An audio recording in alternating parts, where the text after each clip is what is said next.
Baik, gimana Mbak Aci? Duduknya sudah nyaman? Ya, mungkin sudah ya. Santai. Nah, Ya, silakan duduk senyamannya dulu ya Mbak. ya oke. Gimana, sudah nyaman? Sudah. Sudah. Gimana ini kabarnya Mbak Aci? Alhamdulillah baik. Alhamdulillah. Keluarga sehat Mbak? Ya, alhamdulillah sehat. Alhamdulillah. Kegiatan sehari-harinya apa ini kalau boleh saya tahu? Kegiatan hari-hari saya tuh mungkin ini ya, sekarang lagi UAS, terus juga buat skripsi, Ya. sama ya privat gitu, privat anak-anak. Oh, jadi privat anak-anak gitu Mbak. Ya. Baik. Apa namanya Mbak Aci? Kedatangannya ke sini pasti ada sesuatu nih ya Mbak. Ya, kebetulan saya mempunyai problematika ya, mungkin saya bisa curhat ke Mbak Melty, terus Mbak Melty bisa membantu saya untuk menemukan solusi dari ini semua gitu. Itu. Sebelumnya apakah Mbak Aci pernah mengikuti proses konseling? Sebenarnya belum pernah. Belum pernah sama sekali. Baik, di sini saya akan menjelaskan terlebih dahulu ya Mbak Aci. Jadi di sini saya sebagai konselor dan Anda sebagai konseli saya, dan di sini kita akan menjalani proses konseling, di mana di proses tersebut saya sebagai fasilitator Anda untuk menyelesaikan masalah yang sedang Anda hadapi. Apakah bisa Anda pahami Mbak? Nah, kemudian pada konseling ini juga ada beberapa asas Mbak. Ada asas keterbukaan dan asas kerahasiaan. Kemudian ada asas kesukarelaan juga. Asas keterbukaan ini di mana Anda harus benar-benar terbuka kepada saya. Anda harus menceritakan kepada saya sejujur-jujurnya tanpa ada yang ditambah-tambahi atau yang sebagaimana semestinya Mbak. Kemudian ada asas kerahasiaan, di mana asas kerahasiaan ini rahasia yang Anda ceritakan kepada saya akan saya jaga dengan baik dan tidak akan bocor ke orang lain. Kemudian ada juga asas kesukarelaan, di mana Anda harus dengan sukarela menceritakan apa yang Anda rasakan, apa yang Anda alami sebenarnya, ada sejujur-jujurnya tanpa ada yang Anda tutup-tutupi. Apakah bisa dipahami? Ya, bisa. Untuk waktunya sendiri kita 20 menit. Apakah cukup Mbak Aci? Ya, mungkin cukup. Ya, untuk saat ini saya tanya kembali, apakah Mbak Aci sudah bersedia untuk menjalankan proses ini? Ya, sudah. Silakan Mbak Aci menceritakan apa yang Mbak Aci alami. Ya, baik. Sebenarnya saya ingin pembukaan dulu ya. Ini ceritanya lebih ke proses kepemimpinan saya saat memimpin suatu acara seminar gitu. Jadi di dalam UKM saya itu mengadakan sebuah seminar, dan itu mengundang pembicara dari luar dan membutuhkan dana yang banyak. Ya. Nah, tipe kepemimpinan saya itu adalah orang yang tegas. Mungkin menurut saya itu tegas. Kemudian saya kepingin semua itu harus terjalankan sesuai dengan apa yang sudah di planning di awal. Nah, akan tetapi Mbak Melky, pada saat kita mencari dana atau yang sebut kita danus ya biasanya itu, salah satu anggota saya itu mungkin dia dari keluarga yang cukup ini ya, punya duit ya, jadi seperti menggampangkan. Jadi dia seperti menyepelekan apa yang akan saya rencanakan tadi itu. Jadi awal mulanya itu Mbak Melby, di hari itu ada paginya kita tuh sempat rapat untuk membahas proker lain. Nah, siang harinya itu ada waktu kosong, sengaja kita gunakan untuk istirahat, beli makan. Nah, di jam 4-nya kita tuh mau kumpul, tapi pada saat saya datang, anggota saya semua itu nggak ada di tempat. Ya, jadi mereka itu ternyata waktu saya telepon, mereka itu beli makan, awal saya beli makan, tapi beli makan itu jaraknya itu lumayan jauh gitu dari kampus. Dan itu tuh di situ Mbak Melby yang saya paling kesel tuh ya, ada ketua UKM saya. Seharusnya kan ketua itu bisa mengajak, mengayomi, menengahi masalah kan, bukan ikut serta kayak ikutan jajan kayak gitu. Dan itu kalau misalnya kurang dari jam 4, saya oke, it's fine. Tapi itu lebih dari jam 4 gitu kan Mbak Melby. Jadi kayak saya, kan kita sudah janjian jam 4 ya, dan jaraknya itu Mbak Melby ya, dari kampus ke tempat jualan kita yang mau kita tuju itu lumayan jauh gitu. Awalnya kan kita di alun-alun Sidoarjo, nah tapi kita mau cari spot baru di daerah 10 November, Gelora 10 November ya, daerah sana lah, nama daerah sana itu. Nah, jamnya jam 4, tapi mereka itu lebih gitu dari jam 4. Akhirnya di situ saya marah, emosi, meluapkan emosi kepada siapapun itu, kepada adik kelas saya, teman-teman saya, pokoknya situ saya marah. Tapi saya masih bisa mengontrol emosi saya, dan kan sebenarnya saya pengen nice kan situ. Saya bisa mengontrol kan, soalnya di bawah adik kelas saya ada adik kelas saya lagi yang posisinya itu adalah anggota, sedangkan adik kelas saya yang berulah itu posisinya itu adalah pengurus sama seperti saya. Nah, jadi saya harus bersikap mengayomi kan di situ. Tapi emosi saya membludak waktu mereka datang, mereka nggak sadar kalau mereka datang. Akhirnya saya sama teman saya kan itu naik sepeda, kita berangkat langsung ke lokasi, dan adik-adik saya sama ketua saya tuh di naik mobil kan. Nah, kira kita sampai duluan di lokasi. Kan sore ya Mbak Mel, itu kan kalau kita pakai mobil itu kan akan memperlambat ya jalannya, macet juga kan. Nah, akhirnya saya sama teman saya dulu yang datang di tempat itu. Sedangkan barang-barangnya itu dipegang oleh adik kelas saya dan ketua UKM saya tadi itu. Nah, setelah sampai di tempat, saya cukup tunggu lama ya di situ ya. Sudah saya tadi emosi, mereka datang yang telat kan, kemudian saya tunggu juga di tempat jualan. Nah, itu membuat saya tuh kan tambah emosi, iya, bukan kalau nggak usah jualan, nggak usah ada acara ini sekalian gitu kan. Nah, akhirnya saya tunggu, kira mereka datang mendekati maghrib, posisinya itu belum dibuat bahan-bahannya. Akhirnya saya biarkan saja mereka jualan, saya duduk-duduk saja sambil saya pasang kesel gitu. Mereka juga nggak ada inisiatif, ajak saya ngomong, ya udah saya juga nggak ada inisiatif ngajak mereka ngomong. Akhirnya sampai jual selesai, saya masih begitu. Nah, terus Mbak Melby itu tuh pernah ditengahi masalahnya sama ketua saya, tapi yang ketua UKM tadi ya, ketua UKM saya itu belum bisa menengahi masalah itu. Dia tuh kayak bukan menengahi ya, semakin kayak seorang pemimpin yang nggak tahu jabatannya sekarang. Dia cuma tanya saya, kenapa kamu gitu, kenapa nggak gitu. Ya otomatis saya nggak buka jawaban lah. Seharusnya kan dia sadar.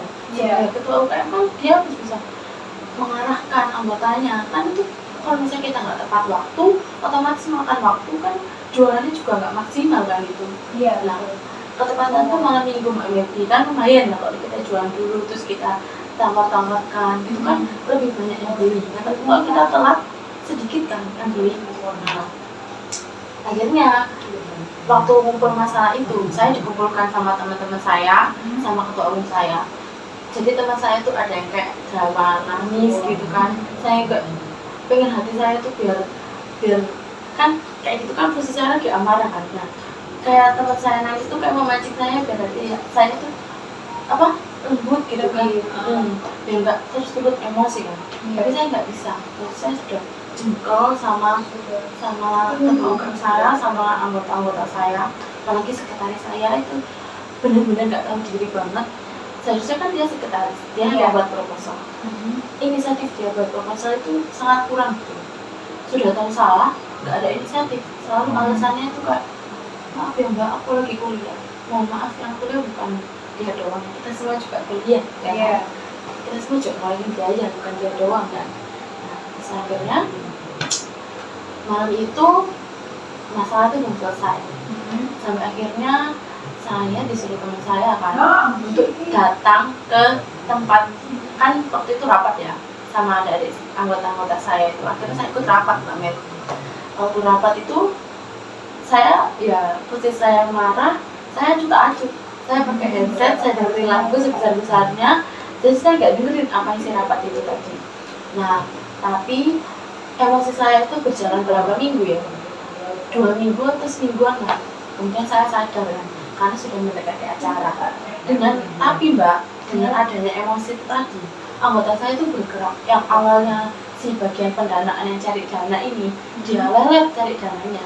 Berujung mereka akhirnya banyak sponsor masuk, dan alhamdulillahnya ya dengan kan awalnya saya cuma dikasih dana itu 350 ya, Iya. dari sebelumnya itu 350, dan saya bisa dapat sekitar 5 kalau nggak 6 jutaan. Itu kan lumayan ya.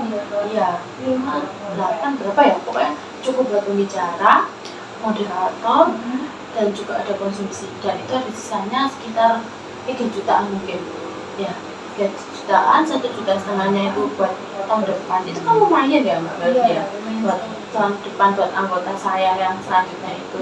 Sedangkan saya dari 350 kan itu saya butuh effort marah kan ya, tapi dengan berjalannya waktu saya tuh kayak memendam emosi tadi loh, biar gak marah-marah terus kok.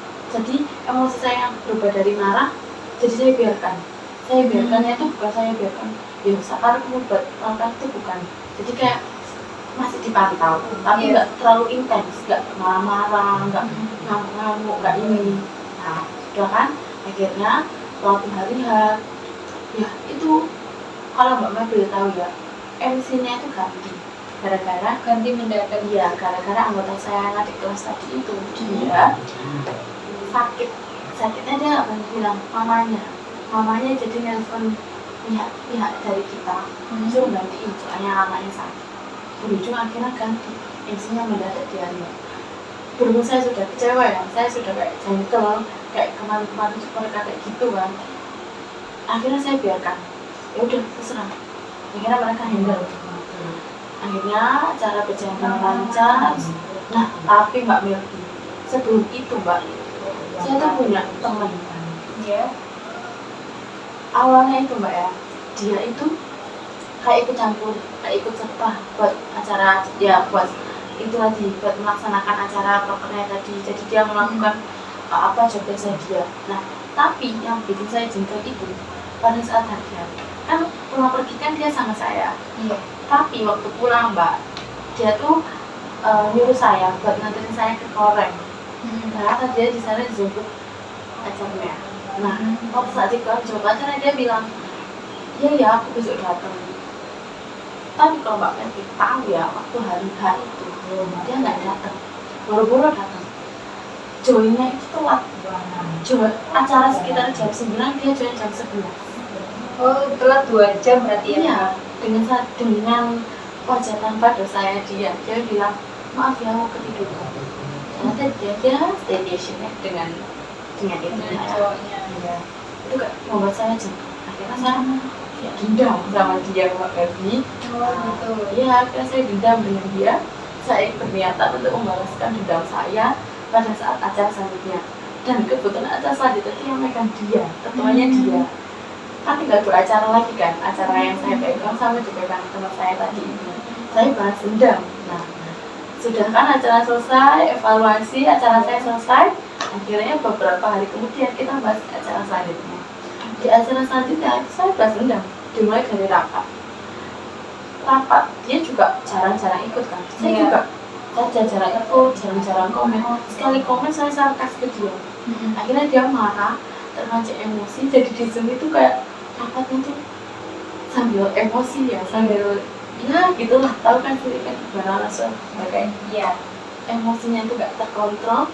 Akhirnya saya keluar dari Zoom, saya out dari Zoom. Dia akhirnya jengkel kan Mbak Melvi ya, saya balas dendam. Nah, sampai di kan saya ketua, seharusnya kan ketua, bukan ketua acara ya, kayak ketua setiap divisi.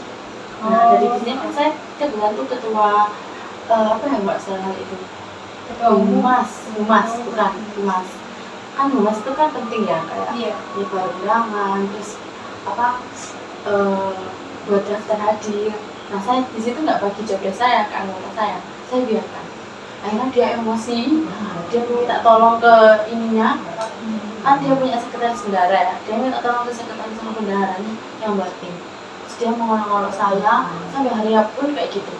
Akhirnya saya panas-panasin lagi di hari H, saya nggak pegang humas, saya ngelompiti kardus bantu bagian konsumsi, sama saya pegang kamera jadi budok. Nah, saya semakin memanasi dia agar dia jengkel. Nah, tapi entah kenapa ya, di sudah akhir acara ya, sudah nggak ada acara lagi yang angkatan saya pegang gitu kan.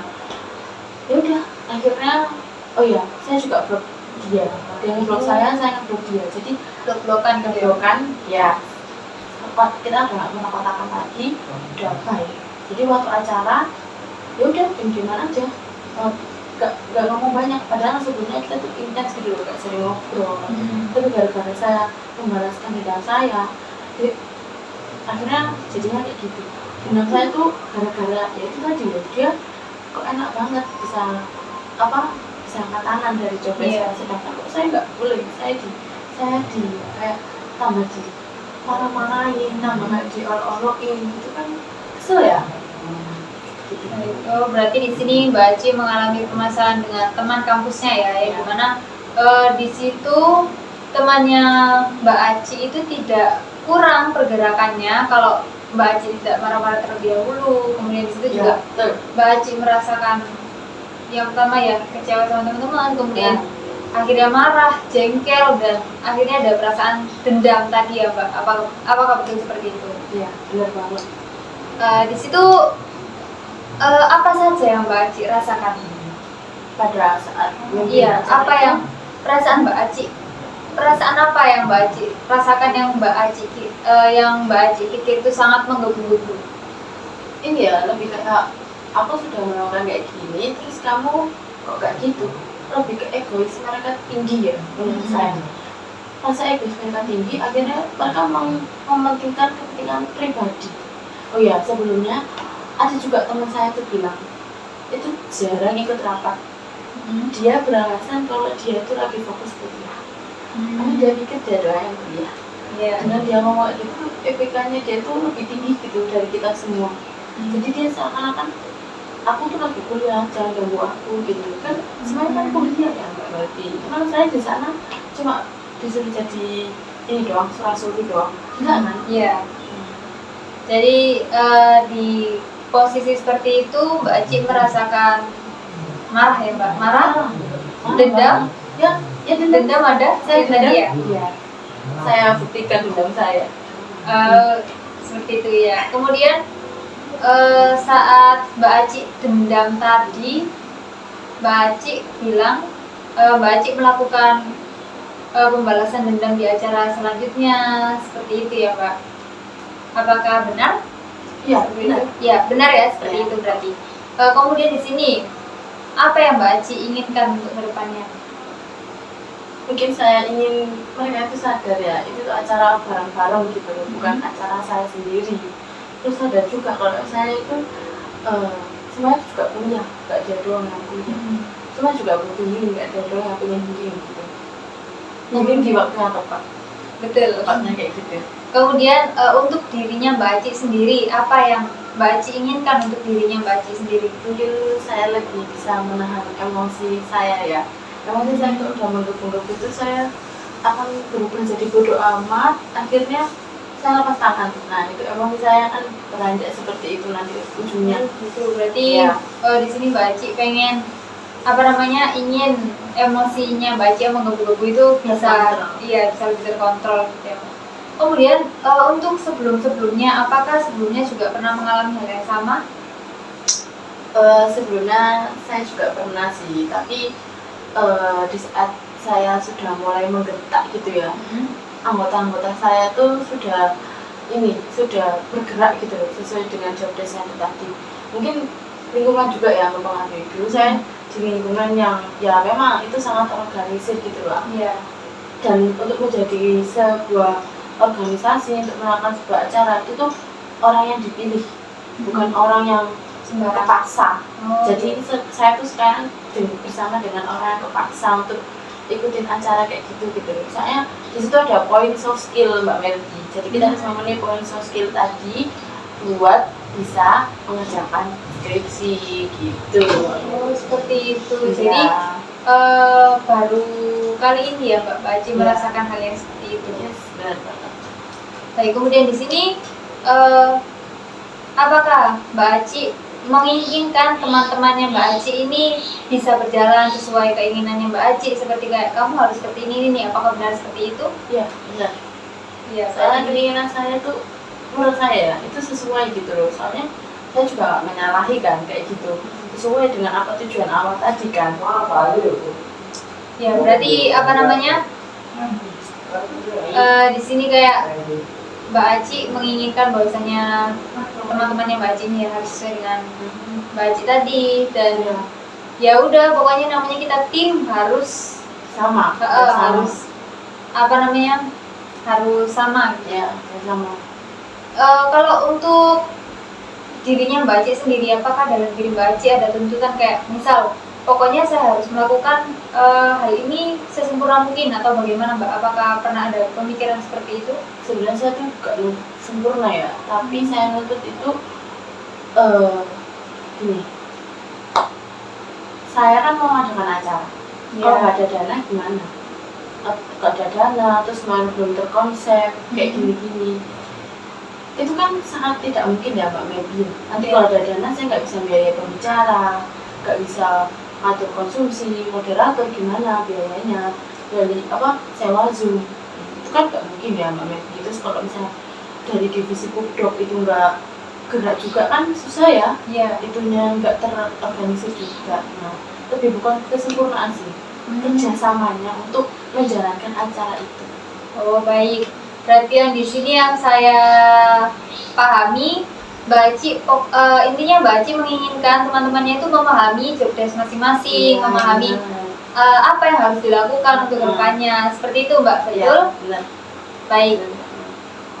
Dengan keinginannya Mbak Aci seperti itu, apakah dengan marah-marah membuat temannya Mbak Aci itu bisa sadar? Lebih tepatnya enggak ya, soalnya mereka menganggap saya serem jadinya, dan nggak mau didengerin gitu. Saya tambah di gerumbel di belakang gitu. Oh kayak ngerumbel di belakang gitu ya? Di mama gitu. Ya kemudian dengan Mbak Aci menuntut teman-temannya, apakah itu bisa membuat temannya sadar? Padahal Mbak Aci kan tadi Mbak Aci menginginkan teman Mbak Aci itu sadar dengan kemauan mereka, kan Mbak Aci itu belum menyampaikan apa saja yang harus mereka lakukan. Sedikit sih Mbak Werbi, ada yang sadar, ada yang nggak sadar gitu. Jadi sedikit aja yang sadar, selebihnya menganggap saya itu kayak emosional, terus habis itu suka marah-marah gitu. Terus jeleknya saya juga itu kalau misalnya saya sudah marah, saya nggak ikut campur di acara selanjutnya. Nah kebetulan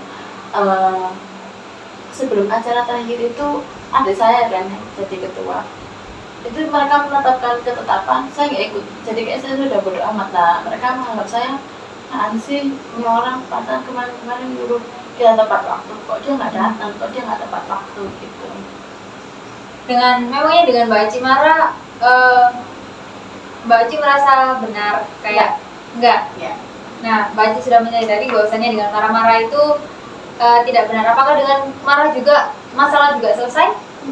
Enggak. Bagus, Mbak Aci di sini sudah menyadari bahwasannya dengan marah tadi itu tidak menyelesaikan masalah, dan masalah itu akan tetap ada ya Mbak. Kemudian tadi Mbak Aci juga ada perasaan dendam. Apakah dengan dendam tadi bisa membuat Mbak Aci lebih bahagia, lebih kayak Mbak Aci merasa menjadi pemenang? Apakah seperti itu Mbak? Memangnya bisa menjadikan Mbak Aci seperti itu ketika Mbak Aci bisa membalaskan dendamnya Mbak Aci? Setelah saya lakukan ya, itu tuh cukup lega bagi saya ya, tapi itu akan berujung ke acara itu berjalannya itu agak nyadit-nyadit gitu loh Mbak. Jadi ya menurut saya membalas dendam itu tidak baik, serahkan semua pada yang di atas. Nah bagus sekali, di sini Mbak Aci juga menyadari bahwasannya balas dendam itu juga kurang baik, dan juga berdampak di kehidupannya Mbak Aci juga ya, kayak jadi organisasi tadi berantakan dan seperti itu. Nah dari rasa balas dendam ini Mbak Aci mungkin bisa menurunkan sedikit demi sedikit perasaannya Mbak Aci, mungkin dari dendam Mbak Aci tadi bisa menurunkan menjadi rasa amarah aja. Sudah ya Mbak, tadi sudah turunkan menjadi amarah? Ya, sedikit. Ya, kemudian dari marah ini bisa Mbak Aci turunkan lagi menjadi rasa kecewa saja Mbak. Cukup Mbak Aci merasa kecewa jika temannya seperti ini, dan kemudian Mbak Aci mungkin bisa lebih mengarahkan teman-temannya, karena mungkin kan temannya Mbak Aci ini juga kurang paham bagaimana alur kegiatan tersebut. Nah, di sini saya tanya kembali, perasaan apa yang harus Mbak Aci turunkan? Emosi ya, emosi Iya, saya emosi. harus turunkan Harus turunkan menjadi apa tadi Mbak?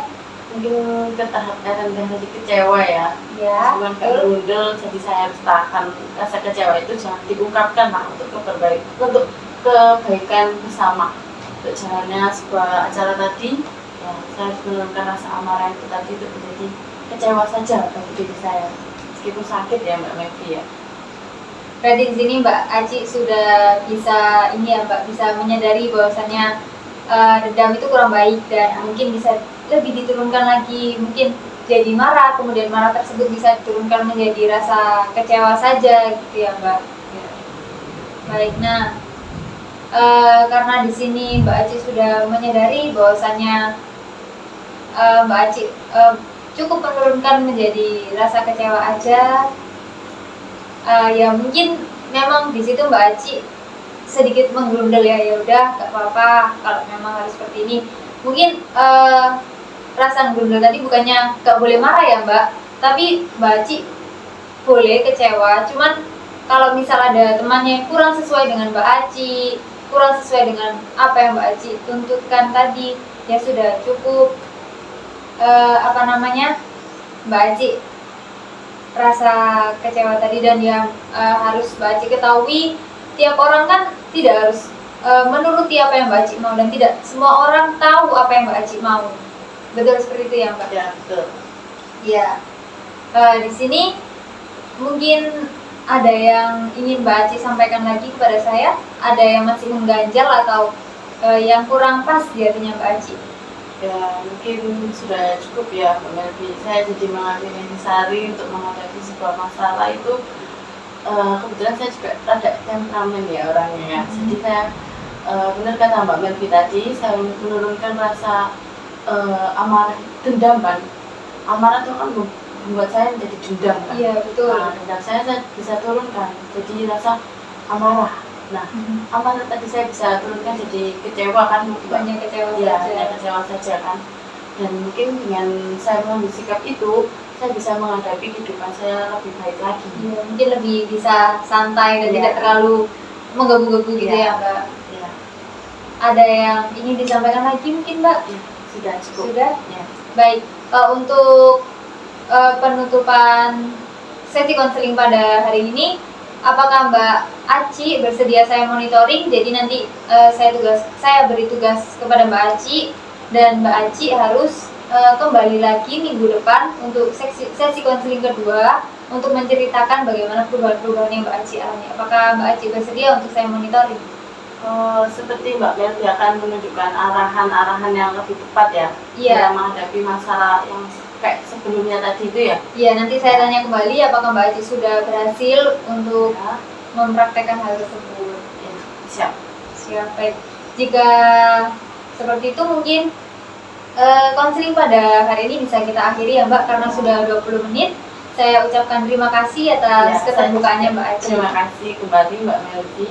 Ya, sama-sama Mbak. Semoga bisa lebih baik untuk kedepannya ya Mbak. Amin.